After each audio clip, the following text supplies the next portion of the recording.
రాజ రవితేజ రాజ గంభీర శ్రీ శ్రీ శ్రీ శ్రీ మహాచక్రవర్తి ప్రభుల వారు వేంచేశారహో అని వరాలిచ్చి జనాలను బాగు చేసేటందుకు వచ్చిన మహారాజు తీరే అవమానం చెప్పిరు తెలంగాణ కాంగ్రెస్ పార్టీ వాళ్ళు అలా రాహుల్ సార్కు. ఆహాహాహా ఆ హడావుడి కాదు ఆ సంబరం కాదు పోర్రి, ఒక్కసారి చూద్దాము రండి.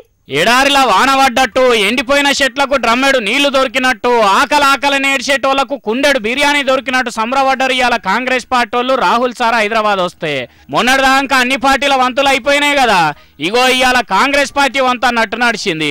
ఏమి లేని బీజేపీకే అంతుంటే మాకు లేదా, మమ్ముల చూడుండ్రి మా బలాన్ని చూడుండ్రి అని బగ్గనే తిప్పల పడ్డారు లీడర్లు. అటు యువరాజుకు వచ్చిన రాహుల్ సార్ కు ఇటు చూసే తెలంగాణ వాళ్లకు తెలంగాణ కాంగ్రెస్ బలం చూపెడుతున్నాం చూడమన్నట్టే చేసిండ్రు ఆడావిడి. సంగారెడ్డిలో పెట్టుకున్న ప్రజాగర్జన మీటింగ్ లో మాట్లాడేందుకు వచ్చిన రాహుల్ సార్ మేడలో చెయ్యి గుర్తు తువ్వాలు వేసేందుకు మస్తు పోటీలు పడ్డారు లీడర్లు. మరి ఎండకు పూలు వాడిపోతాయి అనుకున్నారో ఏందో గానీ రంగురంగుల పేపర్లు చింపి సార్ మీద చల్లిండ్రు అభిమానులు. सारी सारी ताकत तेलंगाना की पूरी शक्ति क्या आप सिर्फ 4 लोगों के हाथ में डालना चाहते हो? किस प्रकार का तेलंगाना बनाया जा रहा है?